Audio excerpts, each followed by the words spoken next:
Mindful Chat sa 89.1 FM. Isang oras na kaalaman, kwentuhan at kasagutan tungkol sa kalusugang pangkaisipan. Kasama ang mga psychologists, guidance counselors, and mental health experts para sagutin ang iyong katanungan at maghatid ng kanilang kaalaman. Pag-uusapan natin ang mga seryosong bagay na minsan ay hindi nabibigyang pansin. May live tawagan. Kaya kung may tanong ka, ilahad mo na. Huwag palalampasin ang Mindful Chats. Every Monday, Wednesday, Friday, and Saturday, 8 to 9 p.m. Kasama si Dr. Lane Alfanoso at Pam De Castro. Your mind, your strength. Mental health matters. Sabi po sa ating lahat, eto na naman po tayo sa ating MWFS Habit at 8. My name is Pam, sa pangalan po ni Dr. Lane Alfanoso. Ito po ang Mindful Chat sa 89.1 AWR or Adventist World Radio Manila. Makakasama niyo po kami sa susunod na 60 minutes at ngayong gabi, napaka-interesanting topic ang ating pag-uusapan po. Alam niyo po yung barya lang sa umaga. Barya lang po sa umaga or nako po, paano na kaya ang susunod namin gagastusin? Yung mga ganun tipo pa. And viewing all these and taking it in would only lead us to something like, ano ba ang gagawin ko sa sweldo ko? Tonight, we will be having a very good discussion about financial management and how to flee away from stress. And we have a very young and able speaker that we're going to have a little later. Mga kaibigan, tayo po ay live na mapapanood sa ating Facebook account at AWR Manila at sa ating YouTube account. And if you would like to engage, please talk to us through our chat boxes. At kung kayo po ay may mga cellphone at gusto nyo makipag-usap sa amin, somebody is ready to answer or mag-accept po ng ating mga messages 0918-944-7891, 0918-944-7891. At bago po tayo pumunta sa ating pag-uusapan ngayong gabi, alam niyo po kung ano sa amin ng Biblia sa atin tungkol sa mga financial na problema. Ano po ang sabi sa atin ng ating banal na kasulatan? You know what? God owns everything. He owns the whole world and all that is in it. And we are not supposed to have a problem regarding this. Okay? For my God, magandang gabi sa iyo, Leo. For my God shall supply all your needs according to His riches in glory by Christ Jesus. Sabi ng Philippians 4:19. While Proverbs 8:20 and 21, I lead in the way of righteousness in the midst of the paths of judgment, that I may cause those that love me to inherit substance, and I will fill their treasures. Marami tayong pag-uusapan tungkol dyan, pero sumandali lang po at tayo mananalangin at ipapakilala na ko na po sa inyo ang ating tagapagsalita ngayong gabi. Let us pray. Thank you, loving Father, for the opportunity to be a blessing to those who are with us, listening to us wherever they are. Kung nasa loob man sila ng bus, kung ano man sasakyan, naroon sila po, at kung saan sa kanilang mga tahanan at nakikinig sa amin ngayon at nahihirapang mag-budget ng kanilang mga kita. Let us be an agent or a channel of blessing to them by teaching them how to manage their finances well through your servant. We ask all this in the precious and loving name of Jesus we pray. Amen. Ang ating pong tagapagsalita ay isang gwapong-gwapong registered psychometrician and a certified human resource associate. And our speaker believes that learning should feel less like a chore and more like an experience. Now, he's a graduate of Holy Angel University, now serves as deputy director and head of the teaching and lecture committee of the psych session, and he helps turn complex psychological concepts into something students can actually enjoy and remember, and is also driven by heart for service. He's called Josh for short, is also passionate about building a stronger and more connected psychology community. Now, he dedicates his work to supporting future psychometricians, and for him, psychology isn't just a field, it's a space where people grow, heal, feel, and seen. we have our very young speaker for tonight. His name is Josh Emmanuel Garcia. Good evening, Sir Josh. Ayan po. Hello po. Good evening, ma'am. And good evening sa ating mga nakikinig po sa mga sulok ng bansa, no? Kung kayo man ay nasa kotse or sa bahay, no? I hope na you are having a wonderful dinner with your family while uh, listening with us right now. So, hello po. Good evening. Thank you very much, Sir Josh. Maraming salamat for heading our call and our invitation to be with us. At ito sa lahat ng pinakamahirap i-manage, sir. Pag may pera ka, sabi ko nga kanina, barya lang sa umaga. Hindi ko alam kung gaano karami ang iyong barya, pero hindi rin natin alam kung hanggang kailan maglalast yung ating mga barya. Pero kahit ano pong mga perang nasa bulsa natin, bills man yan, kulay blue, violet, may yellow, may red, at saka may orange. At marami po tayong mga barya-barya dyan, yung may bronze at saka may silver lang, may bronze lang, or whatever that is. We will find out more. Paano ba natin i-manage ang ating mga finances? It's your turn, Sir Josh. Turuan niyo po kami. Ayan. So, hello again. Good evening po. So, okay na po ba kung i-share ko yung screen natin? Opo, sure. You can share now your PowerPoint to all para makita namin kung ano po ba yung ating Ayan. dapat malaman ngayong gabi. Ito na po. Maya-maya lang ay makikita na natin kung anong yan. So, Financial nakikita na po ba yung Nakikita na screen? po, sir. Opo. Ayan. Ayan. Opo. So okay lang din po ba ang aking audios so that I can know Now, you are well heard po. Maganda po ang iyong tunog. Okay na po siya. Okay. So now good evening to to all Filipinos out there na nakikinig sa atin dito sa gabing ito, no? At ngayon po I will be discussing about the financial wellness and stress management. But of course, I would also like to emphasize that money can save you from having a psychological distress, and i-explain natin to kung paano ko i-correlate ito, no? So, sa ngayon po, itatanong ko po sa inyo, do you ever felt stressed or anxious about money, no? Kasi ako po, no? Sana all na lang sa inyo kung hindi kayo na stress sa money ninyo, no? Sana all talagang mayaman, no? Yan. So, isa yan sa mga nararanasan ng tao, no? It is a common event that people usually experience in daily life. And of course, when was the last time you felt stress about your finance, no? Of course, ang pagbabudget natin sa ating example sa mga bills, no? Sa kuryente, sa tubig, yan, no? Sa wifi, na talaga namang napaka-stressful niya, no? Tapos iisipin pa natin yung mga if you are a mother or a father na nakikinig dito ngayon, no? Problemahin mo rin yung pag-budget sa tuition fee ng mga. So, Sir Josh, wala ka pa naman family, wala ka pa namang anak, pero bakit alam mo yung mga to? Well, syempre, ang salita sa atin na being an observant, no? Inoobserbahan ko rin naman sina mama at hindi lang ako lagi nanghihingi ng pera sa kanila. Ayan. And next, of course, no, what are the coping strategies you use when you feel stressed? No? So here are some coping strategies na maidi-discuss ko rin mamaya, no, later, siguro bandang huling slide na po yun. Ayan, so audio check lang. Okay pa po ba ako sa pagtatalita ko? Opo. You're being heard po, sir. Ayan.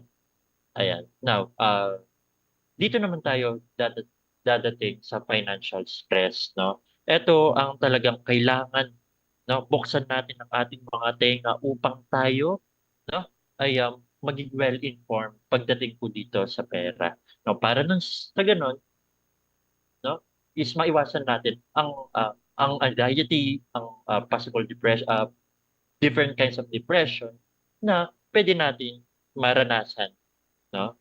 Sige. Now, sa financial stress po, it is an emotional and psychological state of being burdened by financial worries, no? This can stem this can stem from concerns about managing debt, no, paying for current or future expenses, or simply feeling insecure about your overall financial situation. No? It is a common source of anxiety that can affect a person's well-being. So dito po sa financial stress na to, no, mga mommy and daddy, no, or kuya, ate, no, kung ikaw man ay breadwinner sa bahay, sa mga ate or kuya dyan, no, makakaranas tayo ng financial stress kapag hindi natin na i-budget ng maayos, no? Burden to sa atin. Kapag tayo ay hindi nagsusulat ng mga gastusin natin sa bahay, for example, uh, for this coming month of December, o, hindi mo i-journal kung ano yung mga gagastusin mo, no? If you are a minimum wage earner, no? And then ang dami mong gastusin, magkaka-financial stress ka talaga, no? So, yan po. Now, here are some symptoms of financial stress, no? Number 1 is anxiety. Number 2 is avoiding phone calls. Number 3, feelings of shame and embarrassment. And number 4, irritability. But let me explain po, ano po ba yung anxiety? No, first of all, anxiety is normal, no? Because it is a fight or flight response to the life, no, of the person, no? Kung wala kang fight or flight response, kawawa ka dyan, no? And nagiging problem lang ito kapag ito ay hindi na talagang nakakatulong sa'yo. In my practice po and sa pag-aaral ko, no, sa practice ko sa internship ko nun, no, bago ako mag-graduate, diniscuss po sa amin yan na when we diagnose patients po kasi na possible na pwede magka-psychological disorder is pwede po dyan yung distress and dysfunction, no? 4 yan, pero eto lang yung dalawa na gusto kong i-tackle, no? Now, distress meaning to say na yung stress mo, napapakalma ka pa ba niya, no? Like, ang anxiety kasi usually it only stays for a couple of minutes. Pag yan, umaabot po, hindi na maganda yan. Which is, nagli-lead po siya sa dysfunction, no? Etong dysfunction na to, no, mga mami na nakikinig sa radio, no, ang dysfunction, ito yung hindi ka na nakakapag-function bilang ikaw, no, yung daily routine mo. Hindi mo na napa-function hindi mo na re-regulate din yung sarili mo, no? Now, second is avoiding phone calls and social plans. Dito po, bakit tayo nag-a-avoid ng phone calls minsan and social plans? Sa avoiding phone calls na isang example na pwede kong ma-discuss sa inyo is yung example, nangutang ka sa isang lending app, no? Tapos tawag wag ng tawag. Again, going back to the number 1, you are having an anxiety. Next pala is social plans, no? You are canceling your social plans. Bakit po? Kasi for example, sa isang magbabarkada, yan, bestie, no? Ng barkada mo, bestie, pwede po ba tayo na magkaroon ng gathering, no? Gala naman tayo, Starbucks tayo, no? Kasi reunion natin nung college, no? Dahil ikaw gipit ka, no? Hindi ka ayan. Okay po ba yung internet ko? Ay yung sa pagsasalita ko, okay po ba? Okay. Okay, sige. Now, going back po, ayan, pag ikaw hindi ka nakapag-budget talaga, no, ng maayos, is talagang magkaka-stress ka, no? Minimum wage earner ka na nga, tapos hindi ka pa nagba-budget, talagang malulubog ka talaga sa stress and anxiety. Again, disclaimer lang, no? There's no shame on being a wage earner. minimum wage earner. No, there's no shame about that. No, ang issue natin dito is minsan hindi tayo marunong mag-budget, gastos tayo ng gastos, no? Minsan kasi we have to actually think about of needs and wants. No, we have to differentiate that also. Next is feeling of shame or embarrassment. Same lang din yun, no? Mahihiya ka dahil hindi ka nakakasabay. And next, irritability. Ito pong irritability, guys, no? Hindi lang to nakikita sa isang psychological disorder na, for example, no? Meron kang generalized anxiety disorder, no? Nasa DSM-5-TR, yan. No? It is a clinical diagnosis. Ngayon, bakit nagiging irritable din po ang mga may GAD or ang mga taong diagnosed with generalized anxiety disorder is because they are preoccupied with their anxiety, no? And this disorder defined as free-floating anxiety. Hindi nila alam kung ano yung kinaka-worry nila. Ganon din sa financial, no? Ang pinagkaiba lang, yung sa financial stress po kasi, may specific worry ka na dun eh. It is not a free-floating, no?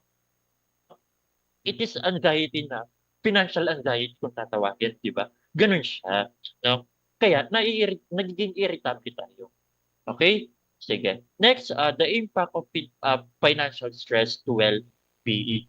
First of all, before I start this, no, I would like to say, be careful din, no, sa budget natin, no. Kasi minsan, budget. To the point na, pag nagba-budget ka na, wala nang natitira sa sarili mo. Yung tipong hindi ka na nagtitira sa sarili mo, no? Mahirap yan sa mga breadwinners. Minsan, babudgetan mo yung kapatid na pinapaaral mo. Babudgetan mo pa yung pagkain, tubig, pambayad sa wifi, for example, no? So, yan po siya. So, the impact of financial well-being is its impact, and it impacts our there is an impact rather to our mental health, no? Leading to increased anxiety and now, dito po kasi sa financial, pag ikaw, you are financially stable, no? And gusto mo magpa-check up, no? Hindi magiging maganda yung mental health mo kasi nagkakaroon ka po dun ng tinatawag na incapability to access po sa mental health services such as counseling, no? Medyo may pagka-clinical siya, di ba?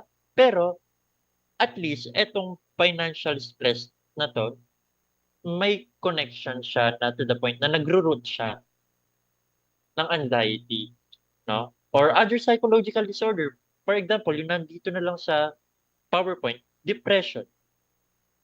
Yung business mo, magkaka-depression, di ba? Possible, no? I am not saying na magkaka-depression ka kagad, no?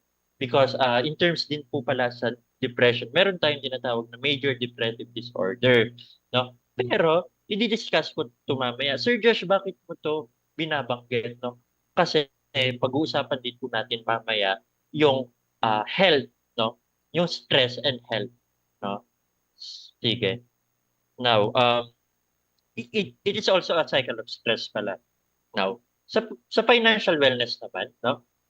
This means having a sense of security now and in the future.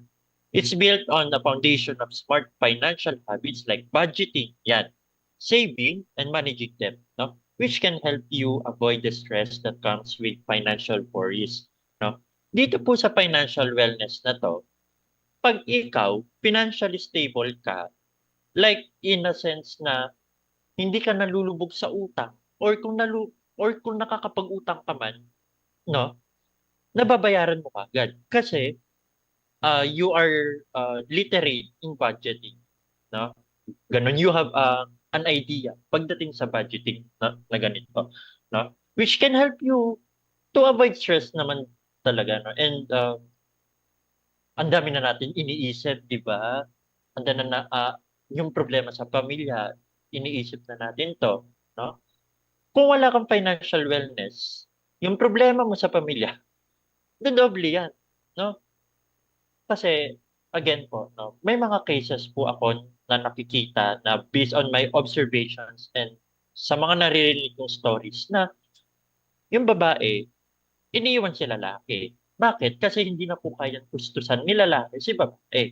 Puwedeng gano'n 'yon, 'no? For example na lang, sa mga, ah, mag-girlfriend or mag-boyfriend 'no, 'di ba minsan aminin natin boys 'no, tayong mga lalaki, minsan meron tayong gustong, ligawan pero ma-pursue. Kasi minsan nagdadala tayo sa emotions na, "Hala, what if, mas mayaman siya sa'kin 'no?" Now, I'm not talking about, who is more richer, who is more, uh, financially stable. Ang point ko lang po dito is that kapag ang lalaki kasi kaya niyang tustusin or buhayin yung family niya at may, ah, at kaya niyang i-provide under the table yung financial stability for the family na ibi-build niya, uh, it's a win-win situation 'no. Again, financial wellness is, also about being wise on budgeting 'no, on saving 'yan. So, ah, akin po ang advice kasi sa akin ng mother ko, hangga't maaari 'wag tayong magke-credit card 'no. Kasi matutokso tayo. Credit card, so utang, utang, utang, 'di ba? So, hindi siya maganda 'no. Although, kung good payer ka naman, why not 'no? But if you do not have any, uh, enough or like sabihin natin hindi gano'n kataas yung salary mo, pero dahil magastos ka 'no, you are having an im impulsive behaviors sa pagbibili 'no, sa sa Shopee gano'n 'no, impulsive buying 'no, hindi siya maganda 'no, ayan. Next is applying Maslow's hierarchy to financial wellness. Eto, I would like to discuss this because this is, a theory base and this is actually, being used for so many research studies 'no, and uh, during my college days 'no, kapag nagbabasa kami ng mga research paper talagang sa school po kasi namin hindi ka makakapasa hangga't hindi ka nakakapag, submit ng research paper every sem 'no. Kasi ang mga subjects namin is, basically a research based din 'no. Now, dito po sa Maslow kahit saan po natin tingnan 'no, maa-apply natin siya sa buhay 'no. Puwede sa emotional security, financial security, 'di ba? In terms naman sa awareness natin, yung self-esteem natin, yung confidence natin, magagamit natin 'tong, ah, Maslow's, hierarchy of needs 'no. Sige, now meron po tayong 5 stages 'no. First is physiological needs and then safety and security, and then love and belongingness, self-esteem, and lastly is self-actualization. Self-actualization ang pinakamataas 'no. Now, dito po tayo sa physiological needs. At the base of the pyramid are physiological needs, needed to have a stable income to cover basic expenses like food, shelter, and utilities. Sige, ngayon, sa physiological needs, this is our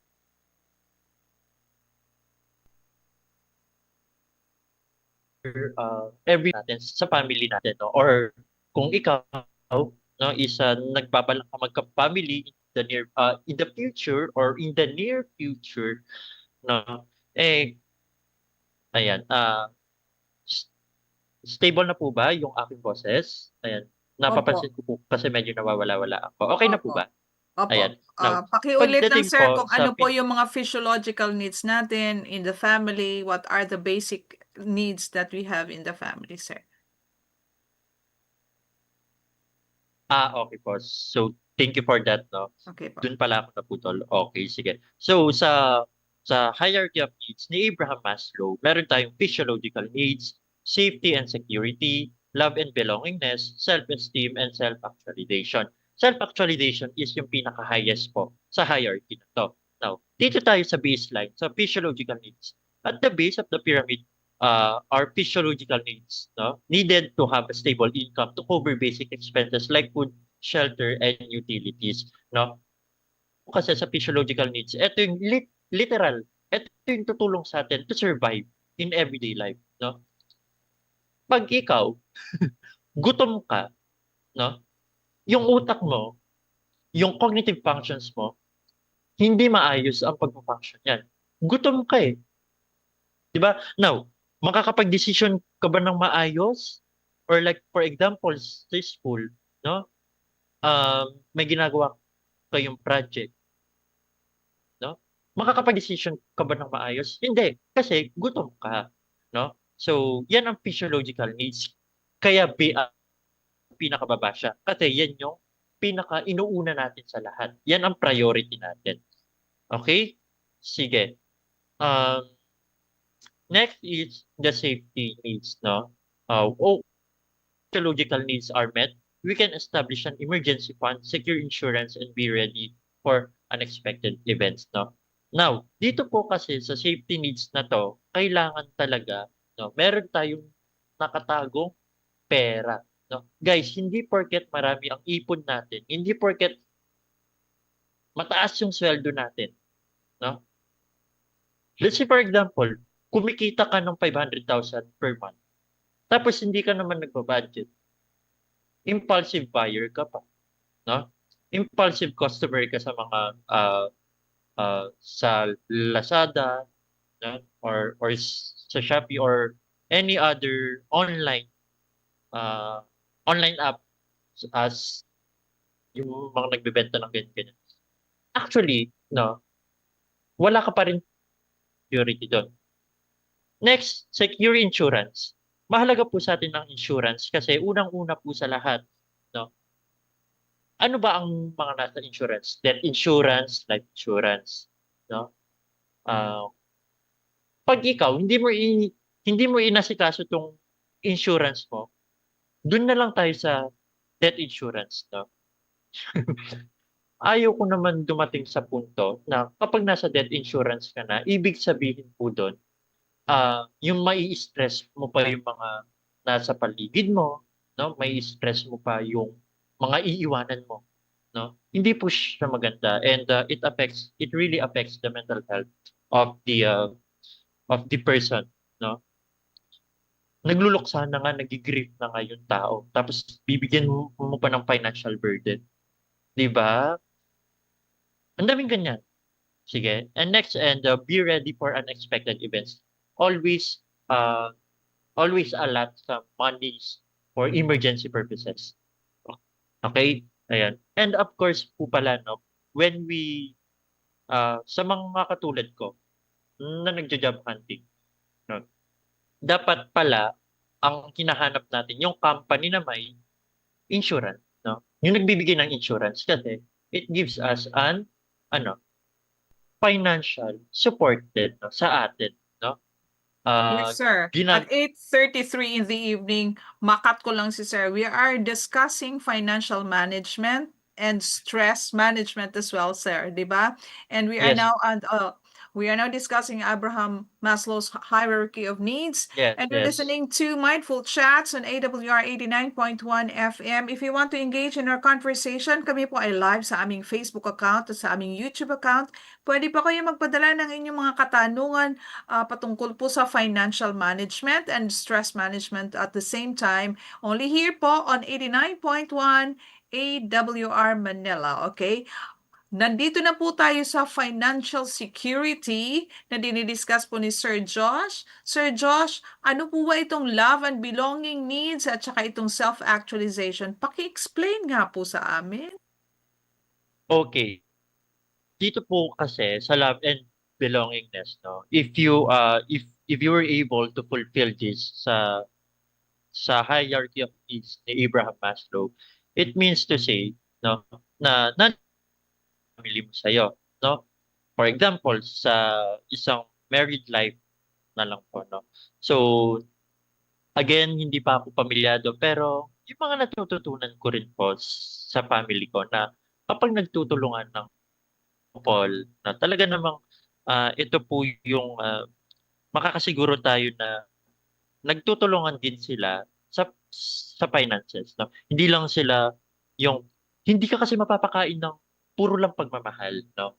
Dapat nandun din talaga yung love and support, yung support in a way na nagtutulungan kayo kung paano kayo mag-iipon, no? Nandun kayo sa pagtutulungan kung paano makagain ng financial knowledge, no? To fulfill the esteem needs, no? Umaakyat na tayo ng hierarchy dito, no? Which means gaining a sense of accomplishments, no? Okay na ako dito, financially stable na ako dito, okay na ako dito. Okay? I am confident that I can now that I can now provide my basic needs, no, to myself and to the basic needs ng mga anak ko, no. Yun yung turo sa akin din po, no? And of course, no, sa mga studies din na nababasa ko talaga na talagang hindi ito puwedeng mawala sa atin, no? Because for so many years ng pagbabasa ko ng mga theories, etong Abraham Maslow's hierarchy of needs ang pinaka-favorite ko sa lahat kasi naa-apply to sa totoong buhay. Next is the highest level, which is the self-actualization. Financial wellness provides the freedom and resources to pursue your passion and live a meaningful purpose life, no? Ayan, pagdating po sa self-actualization po kasi, eto po yung tinatawag na kilala mo na yung sarili mo, no? Kilala mo na yung sarili mo in a way na, kaya ko na 'tong i-provide para sa sarili ko. For example, ako, ay by the grace of God sana, no, in in the love of God, hoping sana makapag-enroll na ako for my clinical masters next year, no? And sana magka-work na ako, no, this December sana, no, bago ako pasalubungan ng New Year, no? Now, dito mapu-pursue ko na yung passion ko sa psych, mapu-pursue ko na yung passion ko sa pag-aaral ng psikolohiya, no? And actually it is not only a passion, it is a calling din, no? To live a meaningful and purposeful life. Ayan, no? So I hope nakakasunod pa ang ating mga viewers dito. Ayan. Or sa ating mga listeners dito. No? Ayan. So what is stress management naman po? No? Stress management po is the practice of developing effective coping strategies to control your stress levels. Again po, pag stress tayo, mga ate, mga kuya, yung cortisol levels po natin sa katawan, dumadami. Ngayon, ang mangyayari po dito, pag laging stress ang katawan mo, bibigay yan. No? And meron kasi tayong tinatawag na diabetes stress model. No? Wala lang siya sa PowerPoint ko, pero kasi ang explanation dito, to sum it up, no, is that the diabetes stress model explains that an extreme environment, no, can lead to a psychological disorder, no? For example, lagi nabubully, ayan, extreme environment yan. Pwede ka magka-anxiety diyan, no? So stress management is not just all about sa financial din. Alam ko po na ang topic natin is all about financial management, no? Financial stress and management, no? Pero gusto ko rin kasi bigyan kayo ng pagkakataon na maalagaan yung sarili niyo. Yung self-regulation ba, 'di ba? Yung regulation, if I'm not mistaken, that was theorized by Albert Bandura, no? Yun, yung self-regulation, no? Sa mga nakikinig dito, no, correct me if I'm wrong, don't know. Kasi yun, ang dami na kasing theories na nababasa ko doon, no? And yun, by learning also how to better handle stressful situations, you can improve your reaction and build resilience to face future challenges, no? Again, hindi ka makakapag-isip ng maayos kung clouded yung utak mo. Okay? Simple na lang. Simple. Do not be clouded by your emotions. A perfect analogy for this is that, for example, gusto mong makita yung reflection mo sa tubig. Sa tingin mo ba, pag magalaw yung tubig, din mo yung tubig, makikita mo ba yung reflection mo? Hindi. Dapat, it has to be still also, no? Kailangan tahimik yung tubig, kalmado yung tubig, at dun po tayo makakakita ng reflection ng sarili natin. And ganun din sa decision making. No? Stress management has something to do with decision making. No? So, ganun po siya, especially sa field namin ng psychology. Mahalaga sa amin ang stress management. Mahalaga sa amin ang emotional regulation namin. Kasi if hindi na, kung hahayaan lang namin sarili namin na maging clouded dito, hindi kami magpa-functions. Okay? Now, managing your overall stress, no? We have 1, 2, 3, 4, 5 steps, no? 5 tips, no? First is get moving, do regular exercises. Okay? Kanina sa talk ko, no, nung face-to-face, nag-talk ako sa mga senior high school about sa mental health. Sedentary lifestyle can lead to a psychological disorder. Bakit po? Kasi a sedentary lifestyle, it means that hindi ka na nagja-jogging, hindi ka na lumalabas, lagi ka na lang nagsa-cellphone, TikTok ka maghapon, TikTok ng TikTok, Facebook ka ng Facebook, no? Which is dapat na babalance yun. Okay lang na mag-social media, no? Pero dito po kasi, nagre-regular exercise naman tayo dapat dito, no? Again, napakalawak ng psychology, no? And it does not only talks about financial stress, no? Because it is a domino effect, no? Pwede mag-domino effect yan. Sige, financial stress. Pag nag-financial stress ka, pag nagkaroon ka ng financial stress, hindi mo na maaalagaan yung sarili mo. For example, gusto mo magpa-check up. Hindi ka makakapagpa-check up. Di na perwisyo pa yung physical health mo. Diba? For example, nagpapa-counseling ka, magkano na ang bayad sa mga counseling services ngayon or psychotherapy? Mahal na rin. Wala ka na namang proper financial management, nandun ka na naman sa stress na yan. It's a repeated cycle lang. Next is eat healthy foods. No? There are some existing studies also that says that eating a healthy food can boost our mental health. No? Next is improve sleeping routine. Dito po, sa sleeping routine na to, kung papansinin po, dito po kasi is that yung ating mental health po is na aapektuhan. I will give you a specific psychological disorder, for example, na sige, para hindi na kayo ma-overwhelm, stay na lang tayo dun sa generalized anxiety disorder. Pag ikaw, diagnose ka ng anxiety disorder, hindi ka makakatulog kasi you are preoccupied with psychological disorder, you are preoccupied with anxiety, no? With free floating anxiety, no? And saan din ang gagaling yan, no? Sa sira mo circadian rhythm or yung body clock mo, no? Yung sleeping routine mo, kung dati natutulog ka ng 3:00 ng madaling araw, ngayon, unti-untiin mo hanggang sa makatulog ka na lang ng 10 p.m. Okay? Next is practice a relaxation technique, meditating, breathing exercise, or other relaxation techniques. Ito po yung tinatawag namin na sa counseling during my intro to counseling to, no? Naalala ko yung sinabi ng prof namin dito na you should do an five grounding techniques yun eh. Yung what you can, five things that you can see, no? Four things that you can uh, touch, no? Yung mga ganun ba?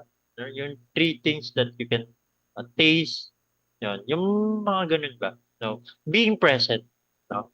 Breathing techniques will help you to regulate your emotions as well. And next is boost your self-esteem. Always say a word of affirmation every day, no? Kapag gigising ka sa umaga, haharap ka sa salamin, sabihin mo, you are worthy, you are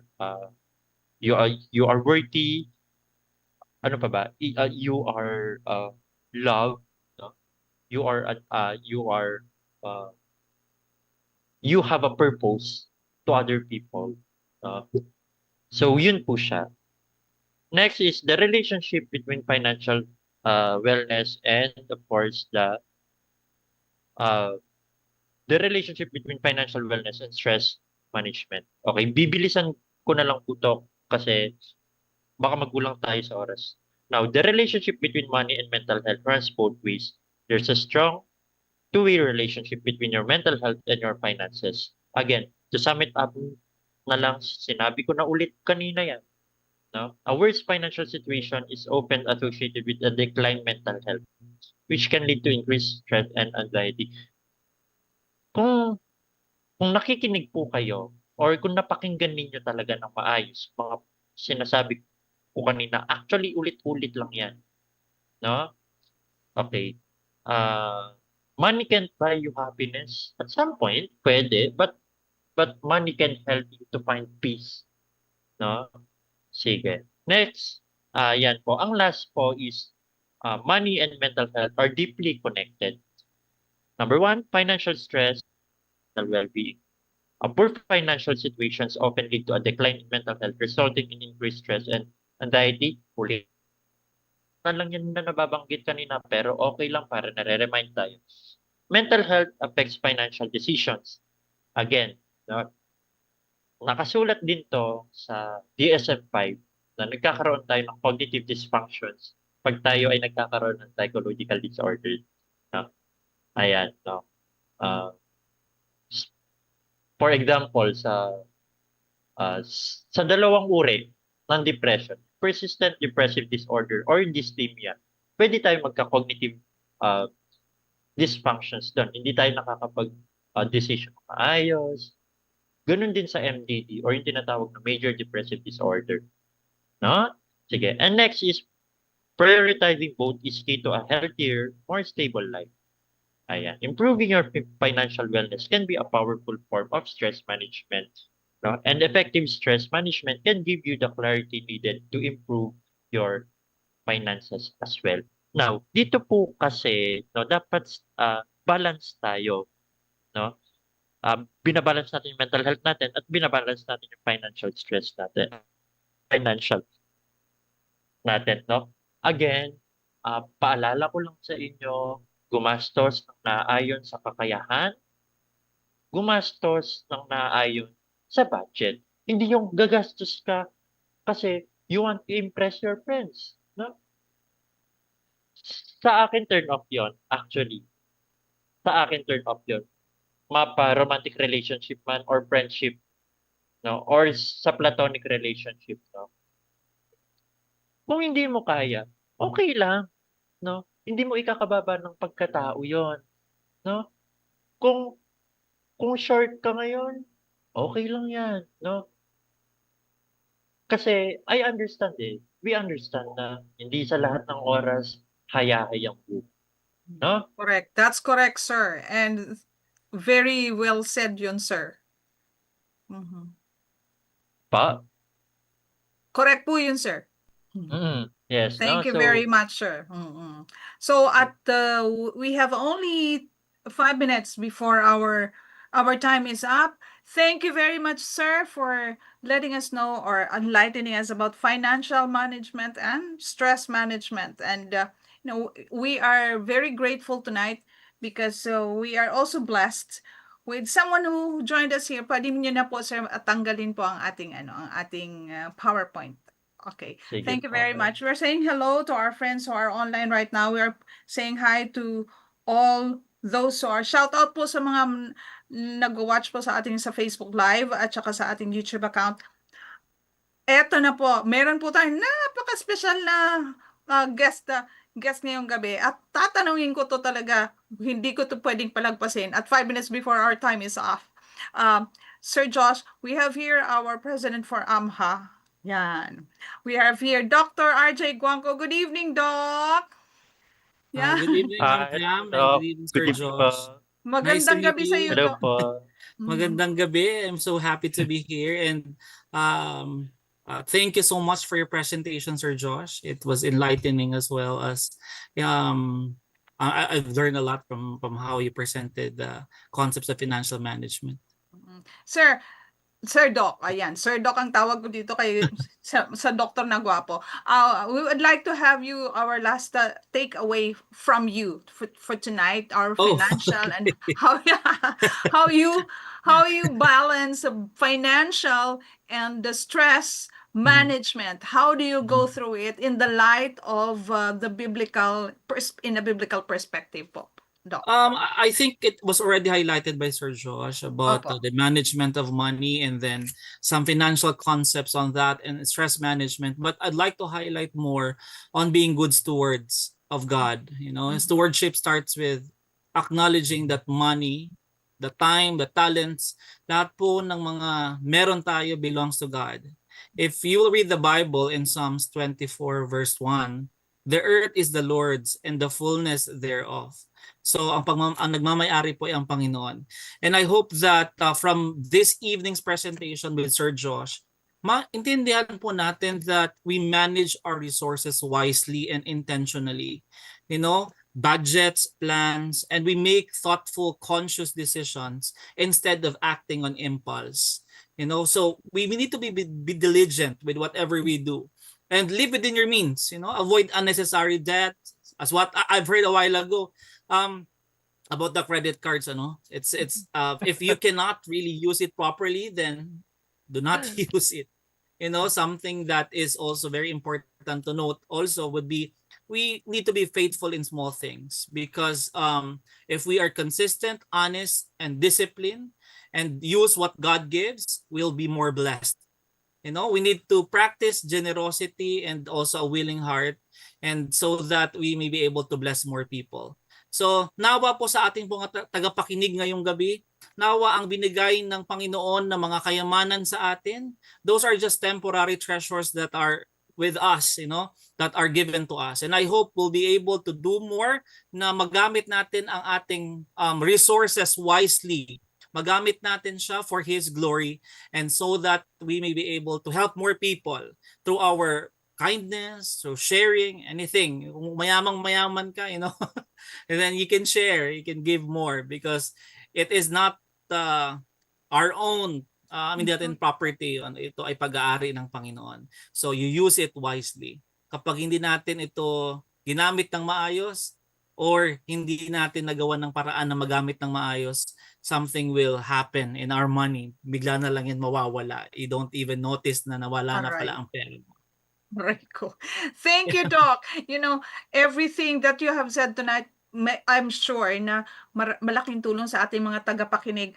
At yun ang buod ng ating pinag-uusapan ngayong gabi. Huwag po natin kalilimutan, lahat ng sinabi ni Sir Josh at ni Doc RJ ay lahat po natin sa ating isip, itiim sa ating mga isip. At sabi nga dito, last verse na ating babasahin.